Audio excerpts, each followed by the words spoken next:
Morning. Today is going to be, I'm going to make egg loaf. And I found this on Instagram with Keto Sam I Am. Just look her up. She's amazing, and I love her because she's so honest about her struggles with keto. She comes up with some great recipes. She tries a lot of great recipes, and she's just so sharing, and I just love her. But anyway, so this is basically a substitute for French toast, and it's really, really simple. It's however much. So it's 8 ounces of full fat cream cheese, 8 eggs, and then half that amount in melted butter. So 4 tablespoons. See, you could do 1 egg, 1 ounce of cream cheese, and half a tablespoon of melted butter, stuff like that. And the modifications that you can make are it's just mind-blowing, everything that you can do with this recipe because it's so basic. So let's get started. Okay, so in here I have my 8-ounce block of full fat cream cheese, my 8 eggs, my 4 ounces of melted butter. This is where, like I said, you can play with it. I added about half a teaspoon of vanilla extract and, I don't know, about an 1/8 to 1/4 teaspoon of cinnamon. I just went like that. But this is in my food processor. You can do this in a blender, or use a hand mixer, boat motor, or hand beaters. It just takes a while. If you're going to use any of those, or a KitchenAid, if you're going to use any of those, I would cut up the cream cheese into smaller cubes and then process it like this. But this is it. You go like this, and you just turn it on until it's all liquefied. Okay, so there it is. It's just a big gloppy mess.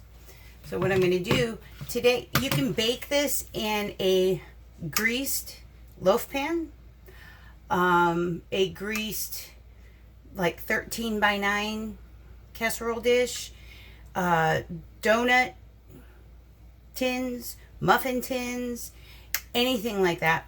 So what I'm going to do today, because I found, or I cleaned up, I should say, my little corn stick cast iron pans. I brushed these with butter. I was thinking I could do like French toast dippers or something like that. So I'm going to pour this into a pitcher with a spout, so that's a little bit, so it's not quite as messy. And fill these up. Now, these puff up really high when they're baking, but end up like a dropped souffle. I have not tried to separate the eggs, beat the egg whites until they were stiff, and then fold everything else in, just because I haven't. But I'm not sure if that would help with, I'm not sure if that would help for it to retain its shape, to retain the puffiness, but it works out. What I usually do is I cook this in a loaf pan, and then I slice it into about 8 pieces. That way it's easier to do the math when it comes to the fats and the protein and all that. And then I fry them in butter, and the cut The cut face, it just tastes so much. It ends up tasting so much like, it tastes just like French toast. It's amazing. But so I'm not sure how much I'll like these. I don't really like the crust itself, but I'll eat it. And then what I do is I prepare this, and then I separate it into portion sizes in like meal prep containers or something like that, and then just throw them in the freezer. That way I have a quick, easy, just pull it out, heat it up, meal to go. So let's see how many I have. 4, 5, 6, 7, 8, 9, 14, 15, 16, 17, 18, 19, 20. So I got 20 of these. That's not bad. I could do 2 or 4. Knowing me, it's going to be 4. Anyway, so you bake these, all of the recipes. 350 for about 10-15 minutes or so. You want them golden brown, and you will see they're all completely puffed up just like a souffle.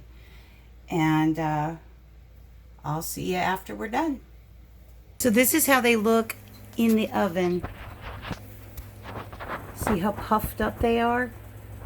I'll take them out and let them cool off, and then we'll see the difference. You'll see the difference. Okay, so my timing was way off when it came to the baking. These took about 35 to 40 minutes, so be flexible. As you can see, if you can tell, the difference between now and when they were in the oven is just amazing. And I'm telling you, I was really careful with these, but